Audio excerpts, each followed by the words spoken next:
ஆர்எஸ்எஸில் ஒரு சட்டம் போட்டிருக்கேன். இந்த சட்டத்தை 2 விதமாக பார்க்கலாம். ஒன்று வந்து என்னென்னா 75 வயசுக்கு மேலே இருக்கக்கூடாதுன்னா இருக்கக்கூடாது தான். இந்த பாஜகன்ற கட்சியை ஆரம்பித்தது யார்? அத்வானி, முரளி மனோகர் ஜோஷி, அப்புறம் வந்து ஜஸ்வந்த் சிங்லாம் கூட இருந்தாங்க.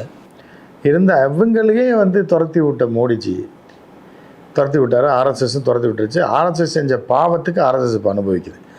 இந்த ஆர்எஸ்எஸ்ஸை கட்டமைத்து இவ்வளோ ஸ்ட்ராங்காக கொண்டாந்து இந்தியாவில் பாரதிய ஜனதா கட்சின்னு ஒரு கட்சி இருக்குன்றதை வெளியே தெரிஞ்சதே காரணமே அத்வானி தான். வாஜ்பாய் கூட கிடையாது. தெருவாக போய் யாத்திரை பண்ணது, ஊர்வலம் போனது, கலவரம் பண்ணது, ஊட்டியில் கூட கலவரம் பண்ணியிருக்காரு. எனக்கு தெரியும். நான் அந்த அசைன்மெண்ட் அட்டன் பண்ணேன் 90s 94-5 ஊட்டிக்கு வந்து அங்கே ஒரு பெரிய கிளம்புறோம்.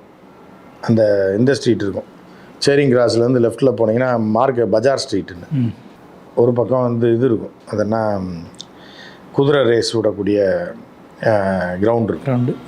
அந்த கிரவுண்டுக்கு லெஃப்ட் சைடில் ஃபுல்லாக பஜார் ஸ்ட்ரீட். அதை பூராத்தையும் அடித்து நொறுக்கி, பாய்கள் கடையெல்லாம் நொறுக்கி, ஒரு டாக்டர் பல்லு ஆஸ்பத்திரி வச்சுருந்தார் மாடியில், அந்த ஆள் கண்ணாடி நல்ல உடச்சி அப்பாவி அந்த ஆள். இப்படிப்பட்ட இதெல்லாம் பண்ண அத்வானியை ஒரு கட்டத்தில் தூக்கிட்டாங்க.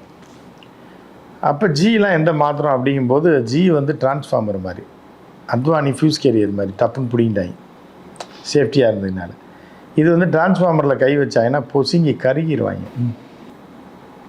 அப்படின்ற மாதிரி பயங்கரமான இது. இருந்தாலும் வந்து அத்வானிக்கே அந்த நிலைமைங்கும் போது யாராக இருந்தாலும் போய் தான் ஆகணும்னு ஒரு சைடு கட்சி சட்டத்திட்டம் சொல்லுது.